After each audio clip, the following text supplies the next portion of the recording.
Hey gang, welcome back to the channel. Stay tuned as I do a video on the top 10 upgrades for my Arrma Vorteks. It might not be the top 10 upgrade for your truck, but these are some of the things that I thought made my truck a little bit more reliable, more fun, and just plain look good. So stay tuned and watch the rest of the video. Alright, here we go.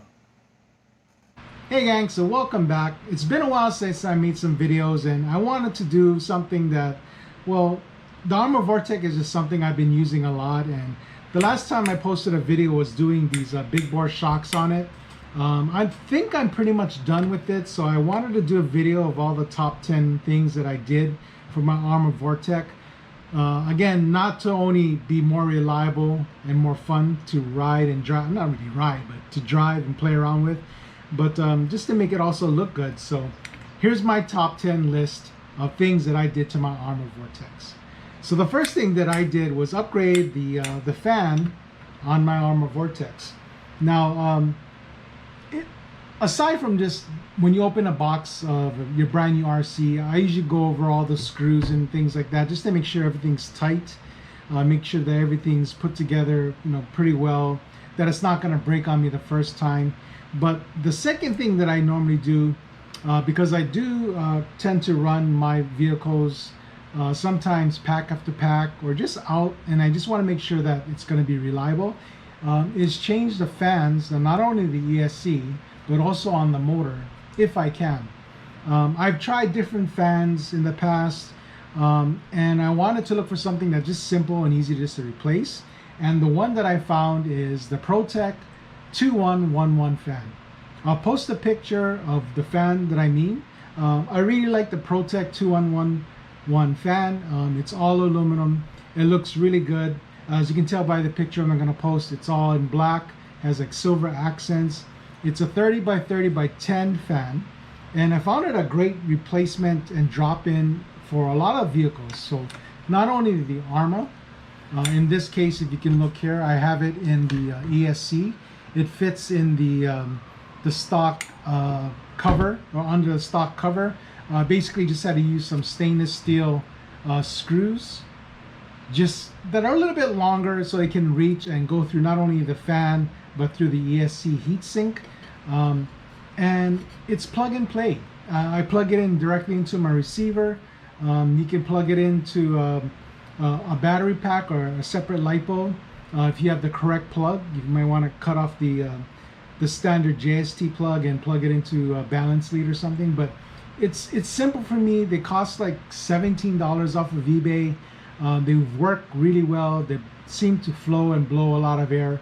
The most common problems that I found with the ESC fans is that a lot of the fins on them, the fans that come stock, are plastic.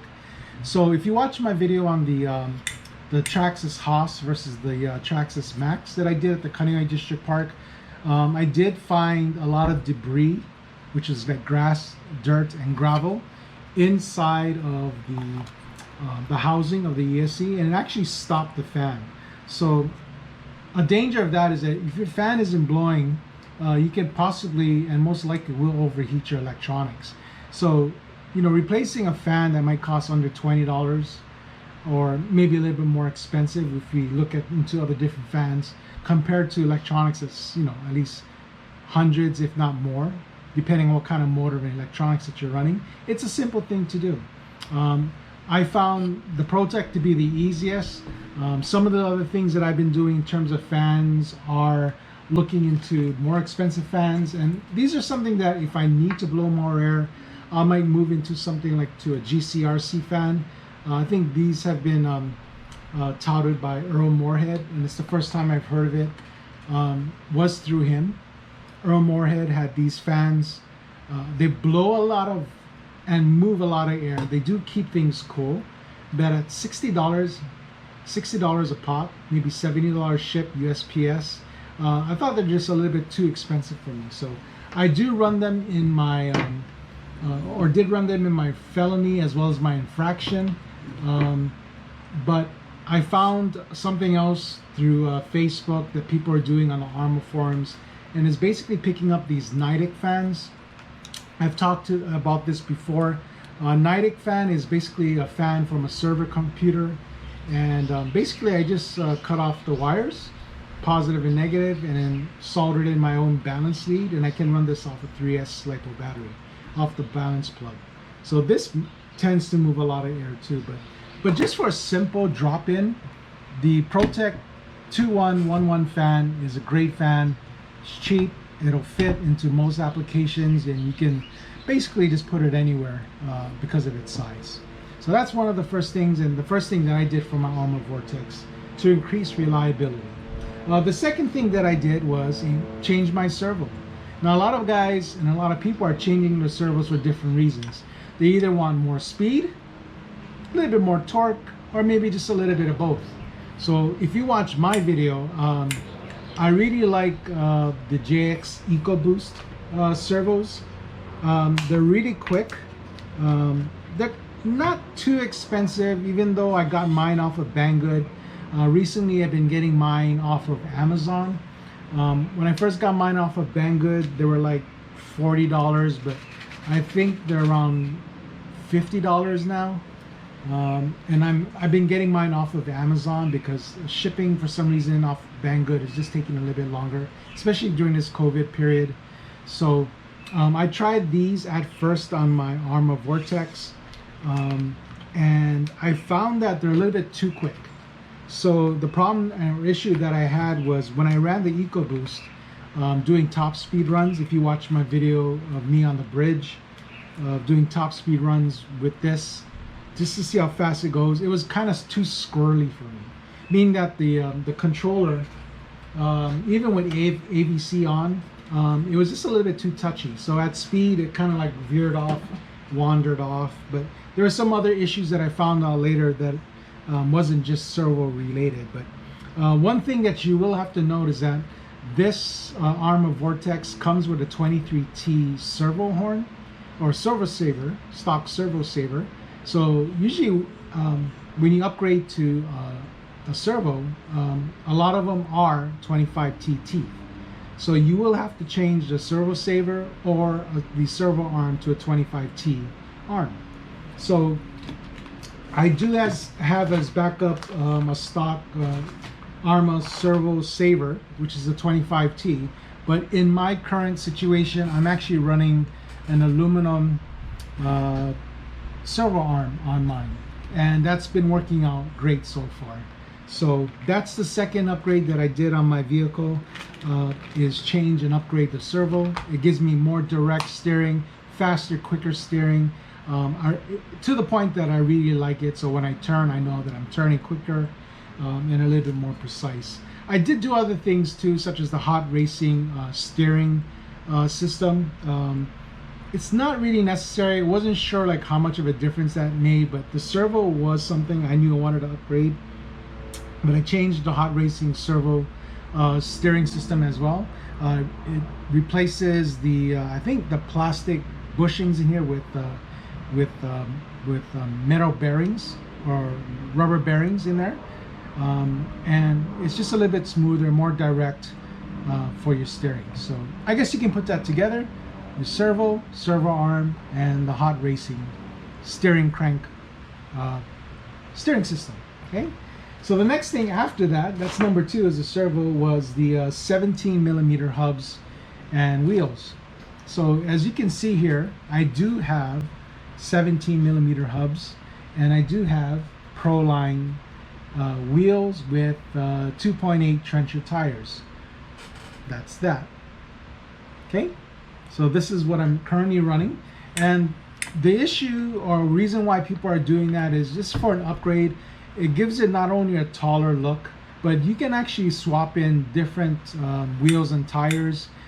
For instance, one of the most popular things I think is not only to upgrade to Badlands or to trencher tires, that you can actually put on hooms such as these. These are my infractions size hooms, and you can put them on and do drifting or go drifting. So I do have GRP 5s and 7s that I can do. I've already taken this out for to do drift sessions, and it's a lot of fun. So that's one thing that you can do, is interchange with different wheels and tires that you might already have lying around, which are 17mm size. The other added benefit too is that it adds a lot of color. I really like the red color. You can watch my video on the 17mm hub and wheel install. Basically, you'll just need the hubs, the locking nuts from Arrma. You need some pins, flathead screws, and then the axles to upgrade to the 17mm hubs. And that's pretty much it. So it's a simple fix. It's a nicely added upgrade. Again, you can add your wheels and tires. I got mine out of the local hobby shop here. Wanted to try the Badlands, but unfortunately they didn't have it. I did have to buy adapters. As you can see here, there are screws here where I had to screw in the adapter so it would fit the 17mm hub. So watch my video on the 17mm hub upgrade, and it shows all the parts needed to do that upgrade. The next thing that I did, and that was number 3 on the list, let's go with number 4, was the Typhon 3S A-arms and links. So this was something that I kind of had to wait a while to do. It's basically just trying to get the parts, but it was a welcome upgrade that I really wanted to do and finally was able to do. I was able to find most of the parts at my local hobby shop, and that is getting the Typhon 3S arms. I was able to find turnbuckles and rod links. I also found composite pivot balls, but what I really wanted to do was get the composite links for my vehicle. And the only reason is that when you do get the turnbuckles and the rod links, you will have to basically thread these on and then use something like a micrometer just to make sure you get all the equal lengths for all of your for your suspension. So that's what I had to do, was basically screw these on, and it gets kind of tedious. I must say it wasn't really fun doing that. It took a little bit of time, and when I first got all of my parts, this is what I did do. I did use the turnbuckles, I did use the rod links, end links, and I did use the composite or plastic pivot balls that I have here. But parts that I did order and got in maybe just a few days later, after I posted my video, was I did get the composite 3S links here, as you can see. And if you look closely here, I did get the red anodized pivot balls. So these are aluminum pivot balls, and with aluminum pivot balls, they just won't flex like how the composite ones will. So it's been said that you just get a little bit more precise steering. There's no flex in it, just like how you in a regular car, people are going with solid bushings. Same thing. They just won't flex or bend as much. Not sure how much of a big difference it would be, but they added a nice touch to it in terms of looks because it is red anodized. So when I look at my suspension, these links look pretty nice because the end links, or the composite links, are here, and they do have those red pivot balls inside. So it just adds a nice touch to it that complements, which we'll discuss later, the big bore shocks that I have. So that was, I'll look at my list again. That was number 4 on the list that I did. And the Typhon A-arms, the whole purpose of that is a common problem with this. And what I've been seeing a lot is that when I took out my my Arrma Vorteks, I usually run it on the same tires, which are my trenchers, either on asphalt or gravel. And this platform, because it was like a narrow wheelbase, tended to flip over a lot. So even with throttle control on my remote, it still tended to flip over. I thought it might have been the trencher tires because they're kind of aggressive and blocky, but it still encountered the same problems with the stock wheels and tires.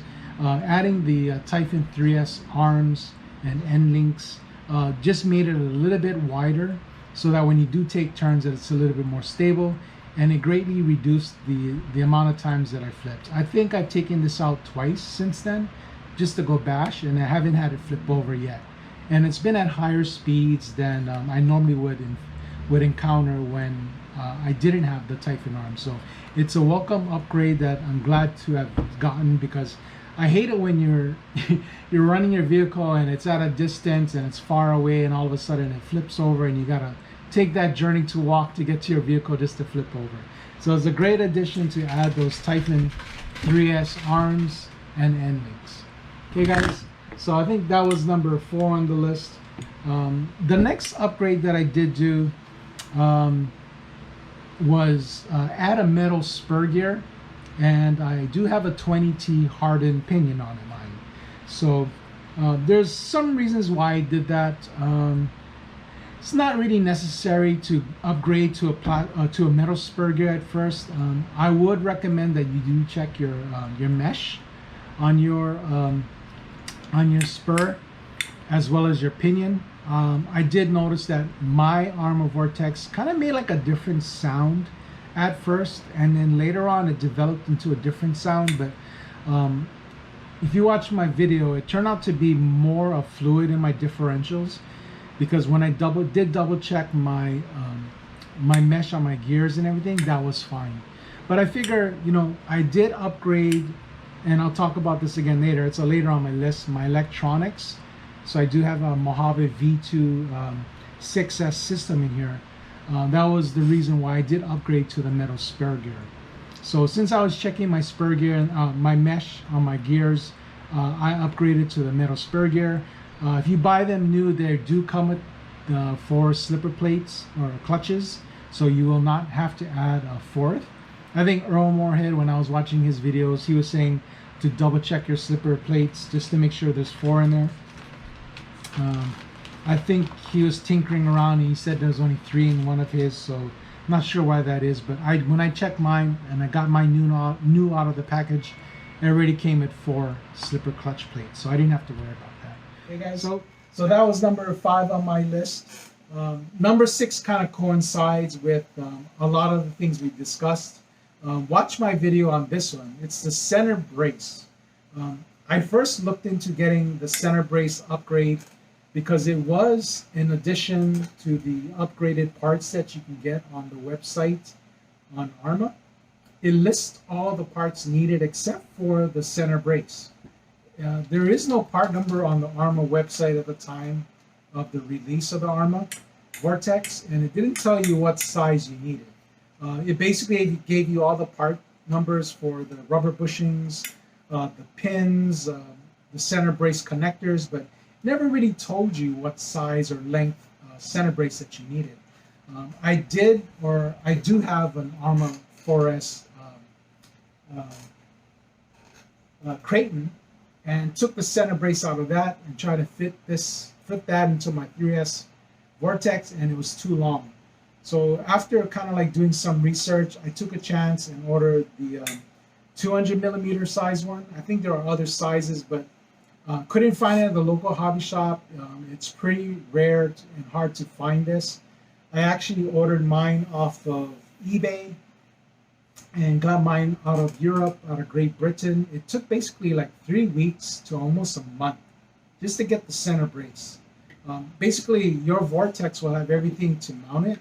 You already have the holes to slide the pin through on the shock tower brace, or on the diff housing part of it that covers the differentials, the front and rear differentials, to put the center brace on or to mount it. But I just didn't know what the size of the center brace. And luckily, I was able to get this 200 millimeter center brace. Posted it up on Facebook, on Arrma Vorteks webpage. The Facebook page, just to let everybody know this is what I'm using. And an added benefit to it is that I use my center brace to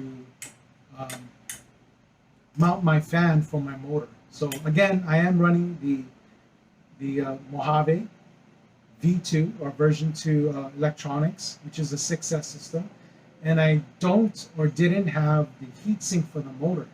So basically what I'm doing is using the center brace to just zip tie on my Nidec fan, or you can use GAC, RC, or whatever fan you want to use, right over my motor. So this is the kind of a setup that I do have right now. It's basically just the server fan over the motor, and with this setup, it keeps my motor temperature pretty cool. I think I see like 115 degrees, 130 degrees at most, and I can run it pretty much pack after pack. I run it on mostly just 4S lipos, but I ran it on 6S lipo and haven't had a problem with it overheating. So this fan over my motor, along with the Protek 2111 aluminum fan, my ESC, never had a problem with overheating or thermal shutdown at all. So that's a welcome complementary addition to my system. So everything works together. So that was one thing that I wanted to get and make sure that I had. The chassis brace basically is to support your brace from flexing, but I don't really bash mine or jump mine very hard, but I knew I wanted to get that because it was so frustrating looking for the correct motor heat sink to mount a fan that this was the easiest way for me just to mount my fans. Hey guys, so that was number 6 on the list. Number 7, it was just something that I upgraded to, and I never thought would be or would make a big difference, but it's the front bumper replacement. So I've talked about this on the forums before, on Facebook, and basically I have the front bumper off my 3S Senton. Okay, so I used to have an orange 3S Senton, a previous model, and I had a T-bone front bumper on it, but when I sold it, I never put the stock one back on. And I thought it looked pretty good. It would look pretty good if it did fit, and everything bolts on directly right onto it. And there are 2 benefits that I found that the front bumper served. The first one was that it actually added a little bit more time in terms of shock absorption. Because if you look at the stock bumper, and I'll show it on this GoPro that I have here, if I can show it here. The stock bumper, there is a cushion here, so it does give some kind of time in terms of absorption, but it's basically not far away from the chassis of the Arrma Vorteks. And I noticed, and if you watch my video of me at the skate park, I actually hit a concrete ramp there, and that damaged the hot racing servo saver that I had. Basically, the servo saver had broken, and it did some damage that I didn't know about until later on. And what I found out later on when I did my 17mm hub upgrade was that it actually destroyed the larger bearing from my wheel on one side.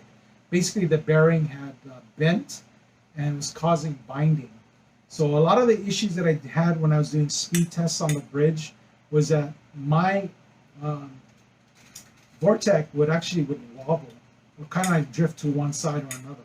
There was a lot of play in the wheels, and I couldn't figure out whether it was just like the suspension, because at the time everything was stock, so I wasn't sure if there was just play in the suspension or what it was, or maybe the servo. I kind of thought it was the servo because I was again running the JX EcoBoost, so I thought it was just too overly sensitive. But when I did do the 17mm upgrade, found out the bearing in the front wheel hub was destroyed.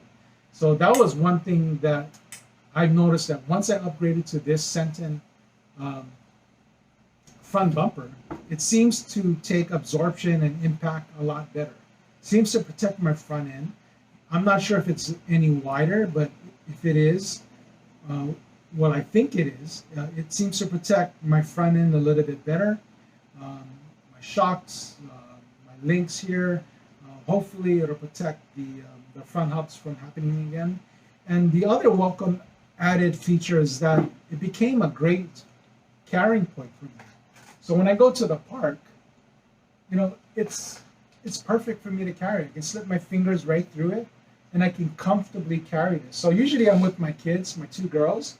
I usually have a duffel bag with my remote and my parts, spare parts, and tools. In my other hand, I'm just carrying my Vorteks. And this is very comfortable for me.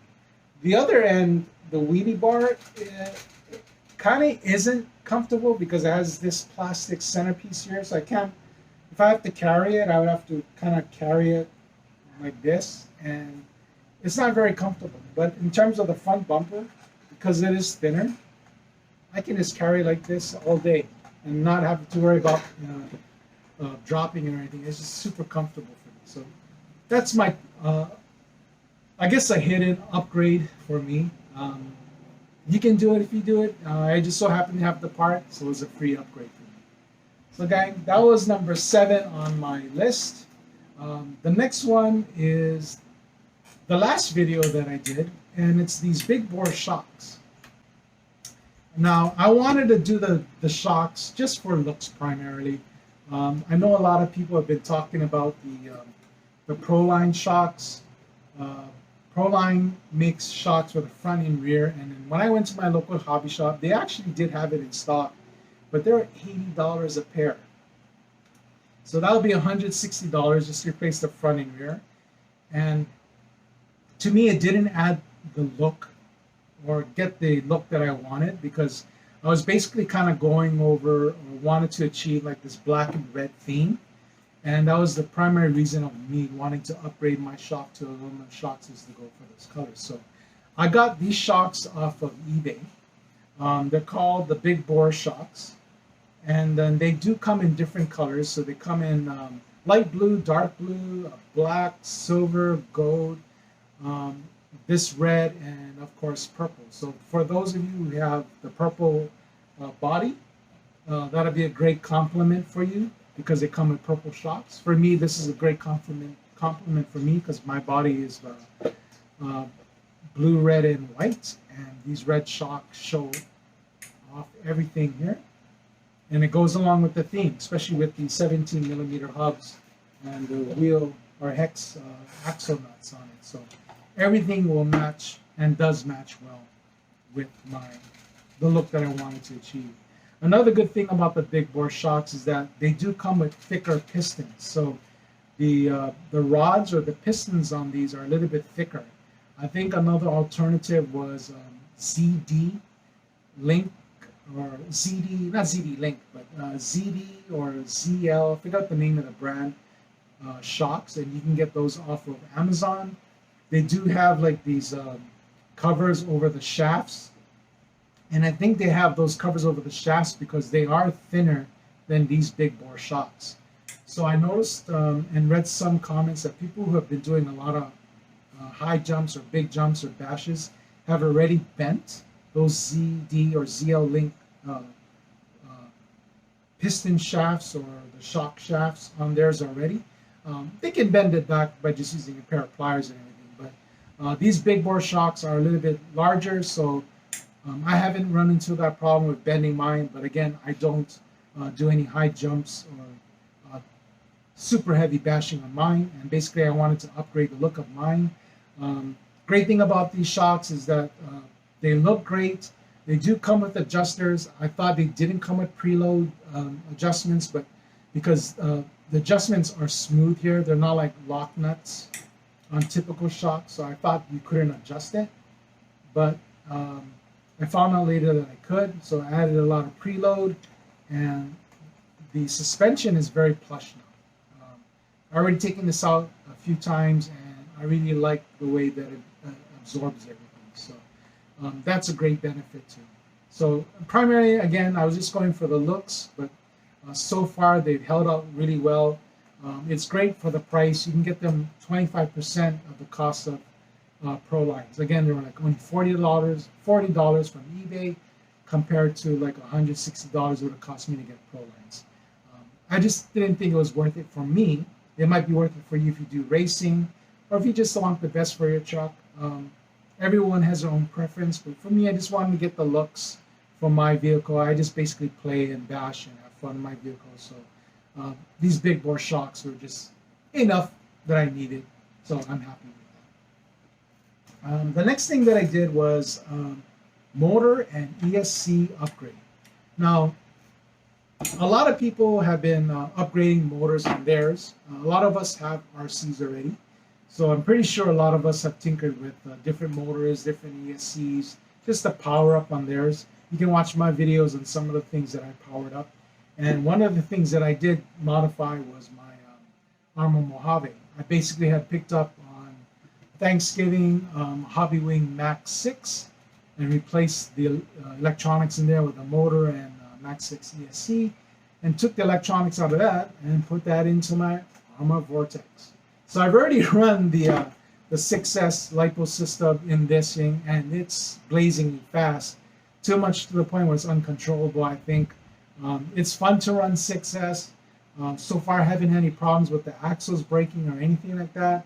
I think with the complementary things that I've already added, the parts that I've added, it kind of prepared it for that motor and ESC. I don't have any problem with it overheating because I do have fans, but I typically run mine on 4S LiPos all day and haven't run into any heating issues. Even without the fan or the motor before, my temps never got over 115 degrees. And I do live in Hawaii, so it does get kind of warm here in Hawaii. It's typically 80 to 90 degrees year round. But with the motor and ESC upgrade that I did on mine, with the Mojave V2 system, it's a welcome added addition because I can get speed and do speed runs, or I could bash and not have to worry about it overheating because I'm not using most of the time full capacity of what this motor and ESC can do. Along with the fans again that I'm using, whether it be the Nidec fans that I'm making myself out of computer server fans, or running the Protek 2-on-1-1 fans, it keeps everything cool. So, and then the last thing that I did on my Arrma Vorteks, well, it wasn't really the last thing, but it's the last on my list because it's not really an expensive upgrade. I'm not sure if it really does too much in terms of longevity or reliability, but it's basically like the center brace bearing. So it's basically the center brace support here and the bearing that you can put on it. And basically it kind of like keeps your center drive shaft in place, I guess. Helps prevent any wobbling. Maybe like there's a little bit better, smoother engagement between the front and rear diff because the center brace is actually going through a center bearing and it's spinning. But that's just my theory on it, my own opinion. I'm not sure how much of a difference that does make. I am kind of shocked that it comes on the 3S Senton. I believe it comes on a Typhon as well, but I don't know why it never came stock with the Arrma Vorteks. But it's not a really expensive upgrade. You can get these done for like under $10, I believe. It doesn't cost much and maybe takes just a few seconds just to replace. You basically pull out your center drive shaft. You put the support in just by using one screw. You slide the bearing over your center drive shaft and put on the rubber O-ring, and you slide it back into place and you're done. So that's it, gang. That's my top 10 upgrades for my Arrma Vorteks. Again, it might not be your top 10, but these are the top 10 upgrades for my Vorteks. You can watch my videos on all of these mods that I've done, the reasons why I've done it, some part numbers just by watching the video. Check out the description. And if you like this video, and if you like what I'm doing, please like and subscribe to my channel. Again, I'm not sponsored by anybody. I'm just doing this out of fun, enjoying this COVID season or this pandemic. It gives me something to do with a hobby that I used to get into long before. I'm not sponsored by anybody, so if you do want to support me, you can send money donations to PayPal to my email address, kjaba808@gmail.com. You can also visit me on Instagram at What's New Today. Again, it's WATSNU, the number 2, DAY. You can also email me at whatsnewtoday@gmail.com. And again, stay tuned to watch more videos, and hopefully we'll do some more videos on this Arrma Vorteks. I want to do some drift videos with us, as well as do some drift videos with my traction with 4 felony boots. So thanks, gang. Thanks for watching. I hope you like this video. Stay tuned. Come back for more. All right, guys. We'll see you. Later.